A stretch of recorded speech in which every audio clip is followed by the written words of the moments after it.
దేవుడి నామానికి వందనాలండి. పాస్టర్ గారికి, పాస్టర్ గారికి వందనాలు. అందరికీ నా వందనాలు. కీర్తనలు 115 అధ్యాయము. మాకు కాదు యెహోవా, మాకు కాదు, నీ కృపా సత్యములను బట్టి నీ నామమునికే మహిమ కలుగునుగాక. వారి దేవుడు ఏడని అన్యజనులు ఎందుకు చెప్పుకొనుదురు?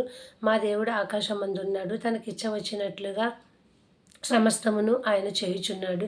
వారి విగ్రహములు వెండి బంగారువి, అవి మనుషుల చేతి పనులు.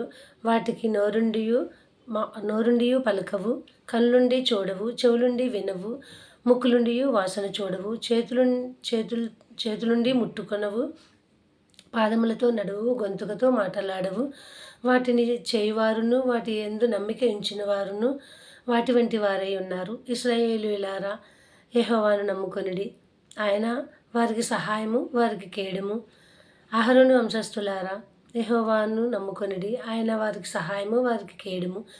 యెహోవా యందు భయభక్తులు గలవారలారా, యెహోవా యందు నమ్మిక ఉంచుడి, ఆయన వారికి సహాయము, వారికి కేడము. యెహోవా మమ్మను మరచిపోలేదు, మమ్మను ఆశీర్వదించును. ఆయన ఇశ్రాయేలును ఆశీర్వదించును, అహరోను వంశస్థులను ఆశీర్వదించును. పిన్నలనేమి పెద్దలనేమి తన యందు భయభక్తులు గలవారిని యెహోవా ఆశీర్వదించును. యెహోవా మిమ్మును మీ పిల్లల్ని వృద్ధి పొందించును.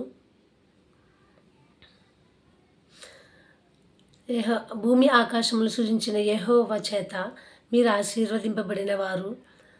ఆకాశము యెహోవా వశము, భూమి ఆయన నరులకు ఇచ్చి ఉన్నాడు. మృతులను మౌన స్థితిలోనికి దిగిపోయేవారును యెహోవాను స్తుతింపరు. మేమైతే